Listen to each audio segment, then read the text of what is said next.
আমার মতো কে ফুচকা খেতে পছন্দ করেন বলেন তো? আমার কিন্তু ফুচকা ভীষণ পছন্দ। আসসালামু আলাইকুম, কেমন আছেন সবাই? আজকে তৈরি করে ফেললাম বাসায় ফুচকা। বাসার ফুচকা কিন্তু বাইরের থেকে খুবই স্বাস্থ্যসম্মত এবং খুবই মজাদার। এখানে আমি একটি প্যানে তেল গরম করে নিয়েছি আর তার ভিতরে দিয়ে দিচ্ছি ফুচকা। আর এই ফুচকাগুলো যদি বাসায় বানানো যায় তাহলে খুবই ভালো হয়। সময়ের অভাবে আমি বাসায় আসলে বানাইতে পারিনি। এজন্য আমি বাইরে থেকে মানে বাজার থেকে কিনে নিয়ে এসেছি। আপনারা বাসায় বানিয়েও ফুচকা খেতে পারেন। তবে বাসায় বানানো ফুচকা বেশি স্বাস্থ্যসম্মত বাজারের ফুচকার থেকে। তো বাসায় বানিয়ে ভাজতে সবকিছু রেডি করতে অনেক সময় লেগে যায়। এজন্য আমি ঝটপটের জন্য বাজার থেকে কিনে রেখেছি যে ঝটপট ফুচকা তৈরি করব এজন্য। তো ফুচকাগুলো আমার এখানে ভাজা শেষ আর এখানে আমি আলু এবং ডালটা সিদ্ধ করে রেখেছিলাম আগে থেকেই। আলু আর ডাল একসঙ্গে মিশিয়ে নিচ্ছি। তো আলু আর ডাল আমার এখানে মেশানো শেষ আর তারপরেই আমি এটা ভর্তা করব। পেঁয়াজটা আমি আগে থেকেই ভেজে রেখেছিলাম।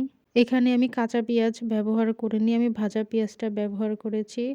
তারপরে দিয়ে দিচ্ছি শুকনা মরিচের গুঁড়া। শুকনা মরিচ আমি টেলে গুঁড়া করে নিয়েছি।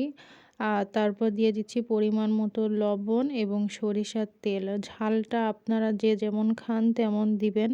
যদি বেশি ঝাল খান তাহলে আরও বেশি পরিমাণে ঝাল দিবেন। আর এটা মাখানোর পর আমি এখানে দিয়ে দেবো আরেকটু চাট মশলা। এই চাট মশলাটা আমি বাসায় তৈরি করেছি। আপনারা বাজারে যে কিনতে পাওয়া যায় চাট মশলা সেটা ব্যবহার করতে পারেন।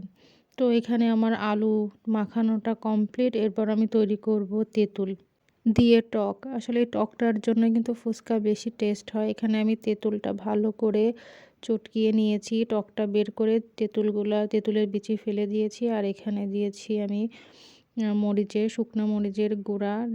যদি ঝাল বেশি খান ঝাল বেশি দেবেন, ঝাল কম খেলে ঝালের পরিমাণটা কম দিবেন। আর এখানে দিয়ে দিচ্ছি পরিমাণ মতো লবণ। যেহেতু এটা টক মিষ্টি ঝাল টক হবে এজন্য আমি এখানে চিনি ব্যবহার করব এবং আমি এখানে দিয়ে দিয়েছি সেই চাট মশলাটা। সবগুলো একসঙ্গে আমি চামচ দিয়ে মিশিয়ে নিচ্ছি। আর এই টকটা খেতে কিন্তু খুবই মজা লাগে। আর এর সঙ্গে আমি আরেকটু দেব ধনিয়া পাতা। যারা ধনিয়া পাতা পছন্দ করেন না তারা স্কিপ করতে পারেন। কিন্তু ধনিয়া পাতা আমার খুবই মজা লাগে, এজন্য আমি এখানে একটু ধনিয়া পাতা দিয়ে দিয়েছি উপরে। আর দেখতেও কিন্তু ধনিয়া পাতার জন্য খুবই সুন্দর লাগছে। এভাবে কিন্তু টকটা তৈরি করলে ফুচকার টেস্ট অনেক ভালো আসে। শুধু টক দিয়ে ফুচকা খেলে ভালো লাগে না, টক মিষ্টি ঝাল এভাবে ফুচকা খেলে কিন্তু খুবই মজা লাগে। আর ফুচকার উপরে দেওয়ার জন্য এখানে আমি শসা, গাজর, ডিম, পেঁয়াজ, কাঁচামরিচ এগুলো নিয়ে নিয়েছি। এগুলো আমি আগে থেকেই কুচিয়ে রেখেছিলাম। আর একটা প্লেটে করে এখানে ফুচকার ভিতরে আমি আলু আগে থেকেই দিয়ে রেখেছিলাম।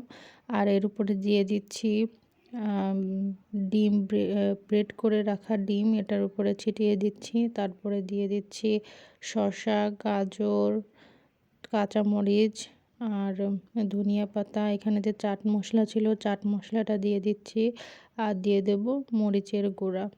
তো আমার রেডি হয়ে গেল বাসায় ফুচকা। আর এর সঙ্গে যে টকটা রেডি করেছি সেই টক। এভাবে বাসায় ফুচকা বানিয়ে খেলে কিন্তু খুবই ভালো লাগে আর ফুচকার টেস্টও মাশাআল্লাহ অনেক ভালো হয়।